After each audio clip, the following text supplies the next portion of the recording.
Oh, Lynda Steele. Just rolling back, get ready for this conversation. Have you ever been cheated on? To your knowledge? Yeah, I was going to say, yeah, not to my knowledge, Yeah. no. No, same.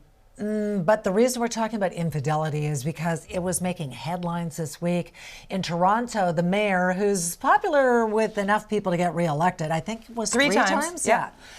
Oh, yeah. Had a news conference and admitted that he had an affair with a 31-year-old city staffer. He's 68. He and this young staffer had gone on some international trips for the city and what have you. The Toronto Star was about to expose him, and so he announced he was going to resign.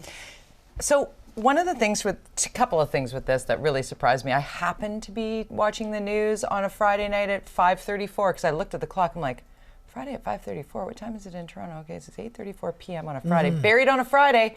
We know how that works in news. Yeah. And I had just flipped on in the moment that the mayor stepped to the podium, and what he said, how he said it. We're not airing a bunch of clips here, just because it's happened, and it was very crisis managed. But the stepping down piece, other than the fact that he said, I am leaving this position to go and make it up to my family. I'm going to go back to. So I listened to that and I heard his wife said, either you do this or you're done. Well, apparently he had said he wasn't even going to run again, and he had promised his family he wouldn't, and that he did. So there was some friction, and it was during COVID. He wasn't seeing his wife a lot. They were having some marital problems. You know what it was like. You know, COVID was weird, and so you started to develop a relationship with someone else.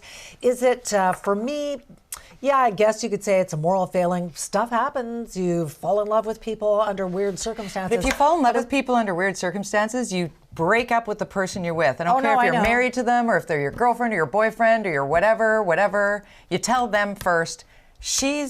What the family gets put through here. So when it comes to the job, that's separate. But how I feel about this as a bigger picture is like, the only reason he came clean is because the Toronto Star was going to bust him. But so to try and take it in a like things happen kind of way, I'm like, my thing is that I think it shows a lack of judgment for someone who's 68, who is knowingly entering into this relationship with a very young woman. Consensual. He has tried to protect her and keep her name out of this. Admirable. I give him credit for that. Me too. But it does make me wonder, I mean, did he need to resign? If I was a Toronto voter, would I feel like you've got to resign? I would think, well, like it is his life, but it does speak to a lack of judgment. That's where I'm coming from it. And we have seen other things where in the workplace there have been issues. You know, the TV anchors who are suspended right now in the States? Let's have a look at this headline. They were co-workers. They were both married. They fell in love. They announced, hey, you know, well, in fact, they were outed too by paparazzi kind of photos.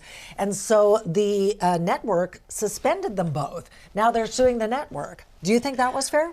I think that's different. I think that two people on a morning show or, you know, announcing that they're both married. But they're not representing an electorate. I think there's something to be said, as you said, ethically decision-making, secretive, full just disclosure. Before that you said it was I'm all just about answering the your family. question. But it is. I mean, you can choose whether or not to watch those people, and it's up to the network to decide whether or not they want to pay them. Okay, I'm just saying that it doesn't, I don't believe as they're sitting there with an Oscar between the two of them that that's as big of a deal as doing the budget that's going to affect the children that live in Toronto. Okay. Yes, I think we're on the same page.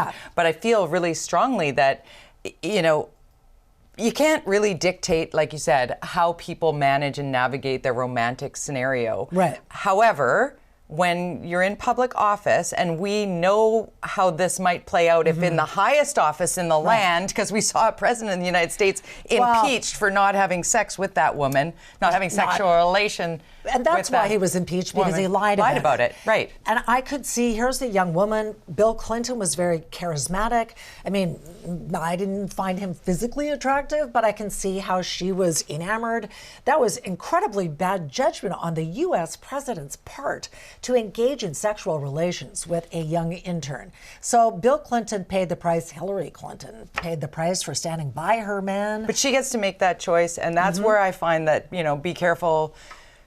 Glass houses and all that kind of stuff. Right. I personally am not I don't know how somebody lives with themselves when they do this. Like I've said to Brian a million times, like the one thing you can be certain of, I will never cheat on you. And I make the joke at the dinner party.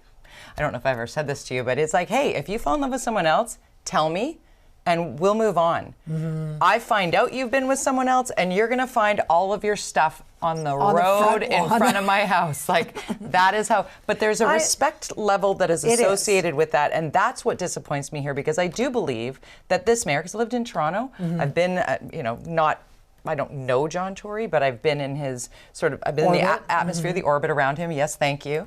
And by all accounts, he's very well respected. He's much appreciated. He's a very smart individual. He's done great things for Toronto. Bad judgment. Bad judgment counts when it comes to leadership. And it is in a Me Too era, like you said off the top, the discrepancy. Do we know if this woman was given any extra sort of cookies work-wise because of this? They say there's a lot. Not. And again, I mean, the good thing is that he is protecting her name. That and is she good. has gone on to another job. Which is and good. People are saying, well, did she get any special privileges, or did she get a job specifically because of her travel? A little bit of pressure from him? I don't know. I mean, I'm going to give this tiny little bit that occasionally in certain situations, some people can fall in love. To your point, don't be a cheater. To your point, end what you have. If you think oh my God, I've suddenly found the one love of my life. Love is love. Then be respectful of the person that you have been with, who you're married to, and say, you know what, I'm sorry. Had he done that, I would have said, don't resign. Right. If he had said, you know what, our marriage, we know, and they have that private conversation, if he had stepped forward and said, I've fallen in love with someone, and I'm just going to put it out there, I think there's a lesson to be learned there. And apologies do matter, and identifying your shortcomings do matter, and nobody's perfect. It's about and respect.